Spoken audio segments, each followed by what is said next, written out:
사망 권세를 깨뜨리시고 부활하신 주님의 그 은혜가 오늘 저와 여러분 가운데 함께 하시기를 주님의 이름으로 축원합니다.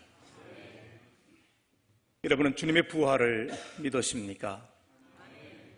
저는 부활이 사실이기를 간절히 소망합니다. 부활은 그 무엇보다도 내가 사랑하는 사람들을 다시 만날 수 있다는 희망이기 때문입니다. 이미 앞서서 하나님의 나라에 가신 분들과 그리고 지금 함께 사랑의 정을 나누고 있는 사람들, 그리고 앞으로 여러 가지 모습으로 함께 사랑하고 교제하고 생명을 나눌 사람들을 생각하면 부활만이 유일한 희망이요 힘이 되어집니다. 그런데 우리는 단순히 희망과 바람 때문에 부활을 믿는 것은 결코 아닙니다. 부활이 없다면 우리의 믿음은 헛것이 될 것입니다. 사도 바울은 이렇게 우리에게 말합니다. 그리스도께서 다시 살아나신 일이 없으면 너희의 믿음도 헛되고 너희가 여전히 죄 가운데 있을 것이요. 그렇다면 주님의 부활에 대한 확실한 증거는 무엇입니까? 주님의 부활에 대한 증거가 있습니까? 첫 번째로 역설적인 증거 때문에 우리는 예수님의 부활을 믿습니다. 역설이라는 말은 좀 어려운 말이죠. 일반적인 예상과는 반대가 되는 진리, 혹은 진리에 반대하고 있는 듯 하지만 잘 음미해 보면 진리가 되는 것, 우리는 그것을 역설이다 이렇게 말합니다. 그런 점에서 성경에는 주님의 부활을 증거하는 역설적인 사실들이 있습니다. 첫째로 예수님의 제자들은 맹목적으로 예수님을 믿지 않았다는 사실입니다. 제자들은 충분히 의심하고 충분히 불신하고 충분히 거리를 두고서 예수님의 부활을 검토하고 예수님의 부활을 체험한 후에야 믿기 시작했다는 사실입니다. 주님께서 죽으시고 안식일이 지난 다음 날 예루살렘은 이상한 소문으로 들떠 있었습니다. 부활절 아침에 주님을 안장해 두었던 무덤의 문이 열려 있었고 주님의 시신은 없었습니다. 이 광경을 지켜본 여인들에게 천사들은 주님이 부활하셨음을 알려주었습니다. 그런데 이 여인들이 제자들에게 이 사실을 알렸을 때 아무도 그 사실을 믿지 않았다는 것입니다. 마가복음 16장 11절을 보면 그들은 예수께서 살아나셨다는 것과 마리아에게 보이셨다는 것을 듣고도 믿지 아니하니라. 부활의 소식을 들었지만 그들은 믿지 않았습니다. 더 민망스러운 이야기가 나옵니다. 마태복음 28장 17절을 보면 예수를 배웁고 경배하나 아직도 의심하는 사람들이 있더라. 지금 부활하신 주님을 뵙고 그분에게 경배를 드리고 있는 그 순간에도 여전히 의심하는 사람들이 있었다라고 하는 것이지요. 그러니까 주님은 부활 소식 정도가 아니라 부활하신 주님을 배웁고도 믿지 못하는 이들을 향해서 책망하십니다. 누가복음 24장 25절을 보면 이르시되 미련하고 선지자들이 말한 모든 것을 마음에 더디 믿는 자들이여, 그러시면서 그들을 책망하시기까지 하십니다. 그런데 이들이 마침내 부활에 대한 열렬한 증인이 되고 부활에 목숨을 내건 제자들이 되었습니다. 의심하는 자들이 오히려 목숨을 거는 자들이 되었다는 것입니다. 이것이야말로 주님의 부활에 대한 역설적인 증거인 줄로 믿습니다. 둘째로 제자들은 부활신앙을 날조하지 않았습니다. 여러분, 날조라는 말은 없는 일을 있는 것처럼 꾸미는 것을 날조라고 그러죠. 만약 제자들이 주님의 부활을 날조하려고 했다면 처음부터 입을 맞춰야 했고 모든 사건의 순서와 모든 내용을 똑같이 증언해야 했을 겁니다. 부활에 대한 확신도 그들이 말했어야 할 것입니다. 그런데 성경은 놀랍게도 다양한 방식으로 부활을 증거하고 기록하고 있습니다. 주님의 부활에 대해 확신하는 자들도 없었습니다. 사도 요한을 제외하면 주님의 십자가에 끝까지 따라갔던 다른 제자들은 아예 있지도 않았습니다. 사도 요한만이 주님의 십자가 아래 서 있었습니다. 대제사장의 집에서 일하던 계집아이 하나가 베드로를 향해서 주님의 제자가 아니냐고 묻자 그는 3번씩이나 맹세하고 저주하고 부인하는 자리에 섰습니다. 이런 제자들이 로마의 군인들이 지키고 있는 무덤에 쳐들어가서 시신을 훔쳤다고 보기는 어렵습니다. 게다가 엠마오로 내려가던 두 제자들은 뭐라고 이야기를 합니까? 그들은 이렇게 말합니다. 예수님을 믿는 신앙이 허무하다 이렇게 말하면서 십자가의 사건으로 예수님을 추종하던 이 세력과 운동은 끝이 난 것이다 이렇게 말을 했습니다. 이게 제자들의 현실입니다. 다시 말하면 제자들은 예수님의 부활을 위한 어떤 인위적인 시도조차도 할 수 없었을 만큼 주님의 부활을 처음부터 믿지 않았던 사람들입니다. 세 번째로 주님의 부활은 신뢰할 수 없는 사람들에 의해서 증거되고 있습니다. 주님의 탄생을 처음으로 증거했던 사람들이 목동이었고 주님의 부활을 처음으로 증거한 사람들은 놀랍게도 여인들이었습니다. 여러분, 당시 사회 속에서 목동이나 여인들의 증언은 법정에서 증언으로 채택되지 않을 정도였습니다. 다시 말하면 신뢰받을 수 없는 사람, 바로 그런 사람들로부터 부활이 증거되기 시작했다는 것입니다. 그러므로 부활의 증거를 확실하게 말하려고 했다면 여성이 아니라 정상적인 유대 남성이어야 했습니다. 그런데 여성의 입으로, 그것도 한때 귀신 들려서 정상이 아니었던 여성의 입을 통해서 주님의 부활은 처음으로 증거되었습니다.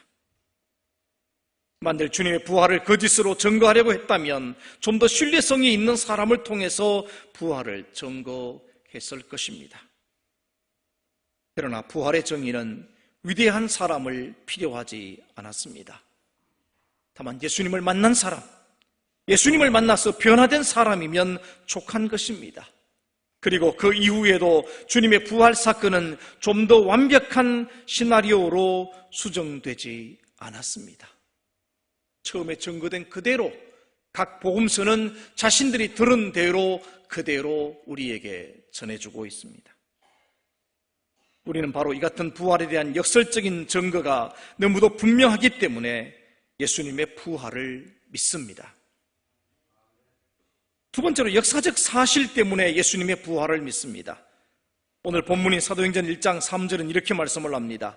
그가 고난받으신 후에 또한 그들에게 확실한 많은 증거로 친히 살아계심을 나타내사 40일 동안 그들에게 보이시며 하나님 나라의 일을 말씀하시니라. 오늘 본문의 말씀은 예수 그리스도의 부활이 역사 속에서 실제로 일어난 사건임을 여러 가지 증거로서 말하고 있습니다. 그런데 어떤 이들이 말하는 것처럼 제자들이 주님의 시신을 훔쳐서 부활 사기극을 벌였다든지 혹은 제자들이 주님을 너무나 사모한 나머지 환각을 보았다고 생각하십니까? 우린 역사적으로 몇 가지 분명한 사실들을 가지고 있습니다. 첫째는 주님은 십자가의 처형으로 죽음을 당했다는 사실입니다. 이것은 부활에 대한 회의론을 가진 사람들도 동의하는 부분입니다. 역사가 타키투스는 예수가 티베리우스 황제 치하에서 극형을 당했다 이렇게 기록을 하고 있고, 유대인 역사가 요세푸스는 말하기를 빌라도가 예수의 십자가 처형을 선고했다고 말해줍니다. 두 번째로 제자들은 부활하신 주님을 만났다고 증거합니다. 제자들이 철저히 의심하고 부인하고 회의하고 나서야 믿기 시작했다는 사실이 매우 중요합니다. 이 의심 많은 제자들이 무엇 때문에 예수님의 부활을 증거했고 그것을 위해서 순교를 거절하지 않았는지 다른 것으로는 설명이 불가능합니다. 이들만이 아닙니다. 초대 교부들로 알려진 클레멘스 폴리가 이그나티우스 터툴리안도 부활신앙을 위해 기꺼이 고난을 받았고 목숨을 내어 놓았습니다. 세 번째, 무엇보다 교회를 박해했던 바울의 회심은 부활의 결정적인 증거를 보여줍니다. 사울은 유대계 율법학자로서 자신의 신념에 따라 교회를 박해했던 사람입니다. 그러던 그가 부활하신 주님을 만났고 그 이후로는 부활의 증인의 삶을 살았다는 것입니다. 사울은 회심할 가능성이 가장 낮은 사람이었습니다. 지독한 핍박자였던 그가 자신을 핍박하던 그분을 증거한 것은 부활하신 주님을 만나지 않고서는 불가능한 사건입니다. 바울은 적어도 사도행전에서 3번에 걸쳐서 부활하신 주님을 만났다고 고백하고 있습니다. 4번째, 예수님의 친동생이었던 야고보의 회심은 놀라운 증거가 됩니다. 야고보는 평소에 형 예수를 메시아로 인정하지 않았던 인물로 주목이 됩니다. 요한복음 7장 5절을 보면 이는 그 형제들까지도 예수를 믿지 아니함이로라 그랬습니다. 그 형제들이 예수님을 믿지 않았습니다. 예수님은 야고보뿐만 아니라 다른 형제들로부터도 미친 사람 취급을 받았습니다. 그 형제들은 끝까지 주님을 신뢰하지 않았습니다. 재미있는 사실은 십자가에 달리신 주님이 어머니 마리아를 자기 동생이 아니라 제자였던 사도 요한에게 부탁하고 있는 장면입니다. 왜 주님은 육신의 동생들이 있었는데 그들에게 어머니를 부탁하지 않고 제자 요한에게 부탁하고 있습니까? 이는 주님의 동생들이 주님을 믿지 아니했기에 제자인 요한에게 부탁했던 것입니다. 가장 가까이에서 가족의 일원으로 주님의 성장 과정을 지켜보았던 야고보는 예수님의 신성, 곧 하나님의 아들로서의 죽음을 인정할 수 없었던 것입니다. 그러나 야고보는 부활하신 예수님을 만난 후 부활의 증인이 되었고 예루살렘 교회의 지도자가 되었습니다. 그렇다면 무엇이 야고보로 하여금 친형을 주님으로 확신하게 할 수 있었겠습니까? 그것은 오직 한 길밖에 없습니다. 십자가에 죽으신 분이 부활하셔서 야고보에게 나타나신 길입니다. 그래서 야고보는 주님을 믿는 자가 되었고 그런 교회 지도자가 되었습니다. 마지막으로 그렇다면 주님의 부활이 오늘 우리에게 무엇을 전해주고 있는가 하는 것입니다. 우리는 이 시간 어떤 한 사람의 고백을 깊이 있게 들어야만 합니다. 나는 평소에 특별히 젊었을 때 교회를 경멸했습니다. 교회를 무시했습니다. 그러나 내 조국 독일이 어두워졌을 때, 그리고 나치의 핍박 아래에 있었을 때 내가 경멸하고 무시했던 교회는 우리 민족의 유일한 소망이었고 사람들의 안식처였습니다. 그리고 내가 나이를 먹어가면서 내 노후에 인생의 석양역에 나는 교회 이외에 내 영혼의 위로를 경험할 수 있는 장소를 찾지 못했습니다. 나는 이제 교회로 다시 돌아옵니다. 내 영혼의 안식처인 하나님께 돌아옵니다. 여러분, 이 고백을 한 사람은 역사상 가장 위대한 천재 과학자였던 아인슈타인이었습니다. 주님의 부활을 믿는 우리는 무엇을 고백하며 어떻게 살아야 합니까?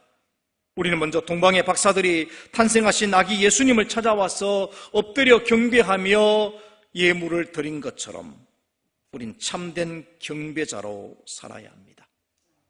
십자가 아래에서 주님의 죽으심을 지켜보았던 백부장이 마지막 했던 고백이 무엇인지 여러분 기억하시죠? 이 사람은 진실로 하나님의 아들이었도다. 여러분, 우리도 주님 앞에 엎드려 주님의 주 되심을 고백해야 됩니다. 우린 또한 도마처럼 고백해야 합니다. 요한복음 20장 27절 이하를 보면 도마에게 이르시되 내 손가락을 이리 내밀어 내 손을 보고 내 손을 내밀어 내 옆구리에 넣어보라. 그리하여 믿음 없는 자가 되지 말고 믿는 자가 되라. 도마가 대답하여 이르되 나의 주님이시요 나의 하나님이시나이다. 주님은 부활하심으로 모든 나라와 민족, 만민과 만유의 주님이 되셨습니다. 그러므로 사도행전 4장 12절은 이렇게 말합니다. 다른 이로서는 구원을 받을 수 없나니 천하 사람 중에 구원을 받을 만한 다른 이름을 우리에게 주신 일이 없음이라 하였더라. 아멘. 그러므로 주님의 부활을 믿는 사람들은 부활의 증인이 되어 온 세계 모든 족속에게 이 구원의 소식을 전할 수밖에 없습니다. 그리고 그 소식은 오늘 우리에게 전해진 것이고 우리 역시 부활의 소식을 믿는 사람들이 되었습니다. 그러므로 오늘 우리도 이 부활의 소식을 전하는 전령자가 되어져야 합니다. 사도행전이 보여주는 초대교회의 모습은 어떠합니까? 사도행전 5장 42절은 이렇게 전해줍니다. 그들이 날마다 성전에 있든지 집에 있든지 예수는 그리스도라고 가르치기와 전도하기를 그치지 아니하니라. 그러므로 오늘 우리 교회와 성도들은 주님의 부활의 증인으로 이 땅을 살아가야 합니다. 또한 우리는 부활하신 주님께 감사의 경배를 드려야 합니다. 왜냐하면 주님은 우리의 범한 범죄 때문에 십자가에 자신을 내어주셨고 우리를 어렵도 하시기 위하여 살아나셨기 때문입니다. 주님은 오늘도 거듭거듭 우리를 찾아오시고 계십니다. 의심하는 도마에게 오셔서 상처난 손과 옆구리를 보여주시면서 믿음 있는 자가 되라고 말씀을 하셨고 주님을 3번씩이나 부인한 베드로를 찾아오셔서 내가 나를 사랑하느냐고 물으셨습니다. 엠마오를 향해 실망의 길을 걷던 제자들을 따라가셔서 소망을 전해주시던 주님은 실망과 좌절의 길을 걷고 있는 우리에게 오셔서 위로와 용기와 새 소망을 주시고 계십니다. 그러므로 우리는 부활하신 주님을 찬양하고 감사해야 하는 것입니다.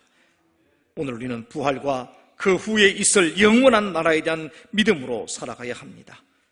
죽은 이들이 하나님의 아들의 음성을 들을 때가 반드시 온다고 주님 말씀하셨습니다.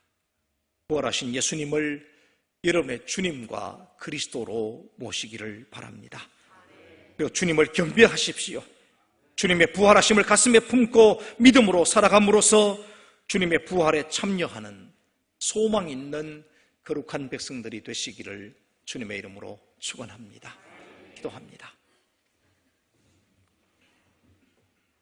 우리의 모든 허물과 죄를 대신 지시고 십자가를 지시며 죽으셨던 주님, 이제 부활의 아침에 사망의 권세를 깨뜨리시고 다시 부활하심으로 우리의 영원한 소망이 되신 우리 주님을 찬양하고 경배합니다.